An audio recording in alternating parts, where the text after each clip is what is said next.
My husband, Chris Grant, works here. They said he was in a car accident. Okay, just have a seat and I'll call the doctor for you. Is he okay? Can I talk to him? Let me get someone to help you, okay?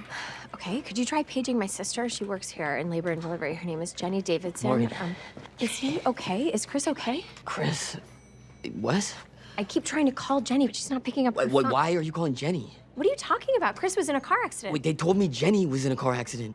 I simply couldn't believe it. My husband and sister had been in a car accident together. The moment the doctor told me they had passed away, I completely broke down. The entire family was in deep sorrow. Yet Jack had his own suspicions. He believed there was something between my husband and sister. Were they having an affair?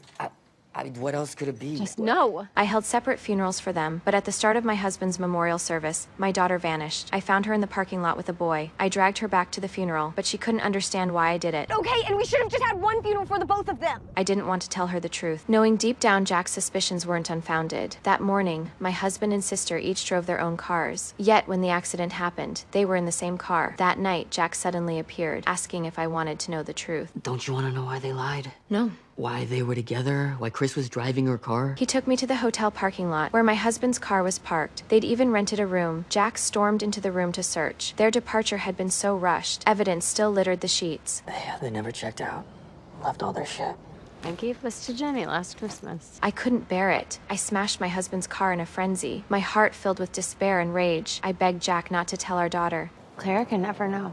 She's been through enough already. Just promise me. She worshipped them. It would absolutely destroy her. Exhausted, I returned home to find a new note on the door. Me daughter had slipped out again. Rage surged through me as I stormed out, my feet slipping on the wet floor. Just then, she walked in. I poured all my pain onto her, every word dripping with pent-up fury and despair. You are grounded. Just go to your room. Be in your room. What, I'm grounded from the kitchen now? Yes! As I cleaned up the mess, I caught sight of the marks on the wall, those once cherished memories of our happiness, crumbling completely in that moment, stabbing me with pain. Soon after, Jack suddenly appeared, handed me the baby and turned to leave. I chased him outside. He couldn't bear it anymore. What? What happened? He has Chris's fucking smile. The next day in the store, my daughter asked why I helped. I could only tell her Jack's world had completely collapsed, but the truth was too heavy to share. My daughter rushed to Jack's house, telling him the baby would soon roll over. He'd miss every milestone. Jack suddenly snapped awake and held the infant tightly.